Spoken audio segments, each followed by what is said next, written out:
حبايب قلبي، ازيكم؟ يا رب كلكم تكونوا كويسين. انا مرمر. انتوا النهارده معايا في مطبخي، مطبخ كنتاكي. جايين النهارده ان شاء الله نعمل مع بعض مسقعه. من يومين بالظبط خدت رأي البنات عندي على الانستجرام والفيسبوك ان انا اعمل مسقعه ايه، عاديه ولا بشاميل. بس بصراحه لقيت يعني ناس عايزه عاديه وناس عايزه بشاميل، فانا مش عايزه ازعلكم. فان شاء الله النهارده هعمل مسقعه عاديه، وكمان يومين بالظبط هينزل فيديو مسقعه بشاميل. تمام، او يعني باللحمه بالبشاميل وكده ان شاء الله باذن الله. تمام، فيلا بقى بينا اقول لكم ايه هي المكونات بتاعه المسقعه. بتنجان عادي جدا، خلاص انا جايبه 2 زي ما انتوا شايفين. تمام، معانا طماطم. خلاص الطماطم ديت انا بشراها مش ضربها في الخلاط. ليه؟ لان انا عايزه او انا بحب الطماطم تكون الصوص تقيل، فلو انتي ضربتي الطماطم في الخلاط الصوص هيبقى ميه ومش حلو بصراحه. لكن لو انتي بشرتيه بيبقى طعمه مختلف جدا، بتبقى الطماطم مركزه. فجربيها بالطريقه دي. انا عامله 5 طماطميات. تمام، وفي هنا الفلفل طبعا الرومي. تمام، انا حاطه 5. وطبعا فلفل حامي. يعني ايه مسقعه؟ يعني لازم تكون حاميه.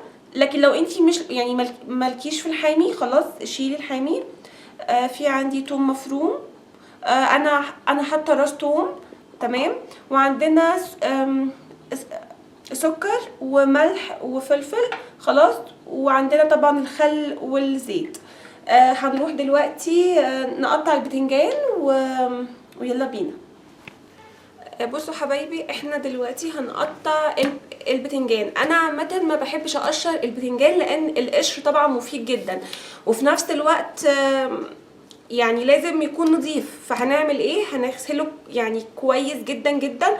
خلاص، وبعد كده هنيجي هنقشره بطريقه سهله جدا. هنقطع الراس بالشكل ده. لازم يكون معاكي سكينه حاميه، تمام، علشان الموضوع يكون سهل معاكي. بسم الله، بالشكل ده اهو قطعنا الراس. طبعا الراس دي هنرميها على طول. وبعد كده هنجيب البتنجانيه بالشكل ده وهنوقفها. وبعدين هنعمل كده، هناخد اول طبقه. خلي بالكم انا بشيل اول طبقه بس مش اكتر. كده كده كده كده. تمام، شايفين يعني رفيعه جدا. تمام، بس كده. وهنعمل هنا يعني احنا هنعمل واحده وهنسيب، وهنعمل واحده وهنسيب. يعني فاهمين؟ انا هحب اوريكم الطريقه كامله في البتنجانيه علشان الفكره توصل لكم. شايفين رفيعه جدا. خلاص، مننا يعني هنسيب الجلد بتاعها، ومننا هنعمل شكل شيك. يعني شايفين الشكل؟ تمام، طبعا هنكمل بقى في كله بنفس الطريقه. كده كده كده. تمام، وهنا كمان اخر حاجه. خلاص، انا بشيل طبقه رفيعه جدا. تمام كده. طبعا الحاجات دي احنا مش عايزينها، احنا هنرميها. تمام، بالشكل ده. خلاص احنا كده رميناه بس كده. وبعدين هنقطع حلقات. بس خلي بالك قطعي تخين يعني شويه، بلاش تقطعي رفيع علشان ما يتهريش وانتي بتقليه. خلاص، بعد كده هنحطه في الحله. تمام، كله. وفي الاخر خالص هنحط ملح. ليه بقى بحط ملح؟ علشان البتنجان ما يشربش زيت معانا. تمام، فدي خطوه مهمه جدا لازم تعمليها. طبعا البنات اللي بتعمل الرجيم ملهاش دعوه خالص بالاكله دي. الاكله ديت يعني هي دسمه، بس ما ينفعش تتعمل غير بالطريقه دي. تمام، انا بقطع اهو بالشكل ده، وبقطع يعني تخين مش رفيع كده.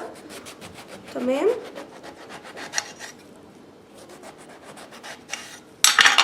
بالشكل ده.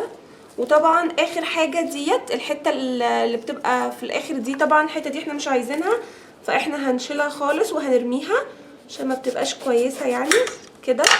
تمام، وهنفضل نعمل بنفس الطريقه.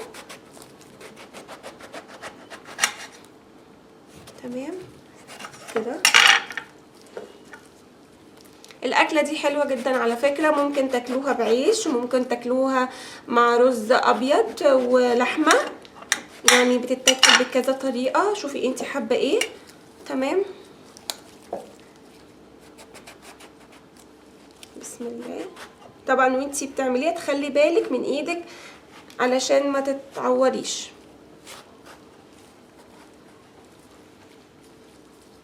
اهي تمام، احنا كده خلصناها. هنجيب بقى ملح كده، شايفين الملح بس كده حبايبي. انا دلوقتي هروح اعمل التانية وبعد كده هرجع لكم تاني عشان نشوف هنعمل ايه.